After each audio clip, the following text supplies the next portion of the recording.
இன்னைக்கு நம்ம வீடியோவில் டேஸ்டியான பனானா பேன் கேக் எப்படி செய்யலான்னு பார்க்கலாம். என்னடா பேன் கேக்குன்னு சொல்லிட்டு பணியாரத்தை காமிக்க அப்படின்னு கேட்காதீங்க. அது ஒரு சின்ன மிஸ்டேக் ஆகிப்போச்சு. இப்போ நம்ம பனானா எடுத்து அதை குட்டி குட்டியாக கட் பண்ணி எடுத்துக்கலாம். அதுக்கப்புறம் தோசை மாவு எடுத்துக்கோங்க. அதில் உங்களுக்கு தேவையான அளவுக்கு சுகர் ஆட் பண்ணிக்கோங்க. நான் கிட்டத்தட்ட ஒரு 3-4 ஸ்பூன் கிட்ட எடுத்தேன். அதுக்கப்புறம் கட் பண்ணி வச்சுருக்க பனானாவை உள்ளே ஆட் பண்ணிக்கோங்க. இப்போ ஆட் பண்ணிவிட்டு நல்லா மிக்ஸ் பண்ணிக்கோங்க. இப்போ தான் அந்த மிஸ்டேக் நடந்துச்சு. என்னென்னு பார்த்தீங்கன்னா, தோசைக்கல்லில் பேன் கேக் மாதிரி ஊற்றி எடுத்துடலான்னு ட்ரை பண்ணோம்.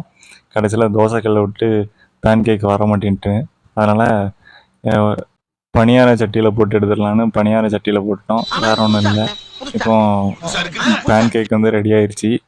இதுக்கு பேன் கேக்குன்னு சொன்னாவா பணியாரன்னு சொல்லவான்னு தெரியல. இப்போ டேஸ்ட் பார்த்துடலாம். டேஸ்ட்டு சூப்பராக இருந்துச்சு. மறக்காமல் ட்ரை பண்ணிவிட்டு சொல்லுங்கள் டேஸ்ட் எப்படி இருக்குன்னு. இன்னொரு வீடியோவில் பார்க்குறேன். பாய்.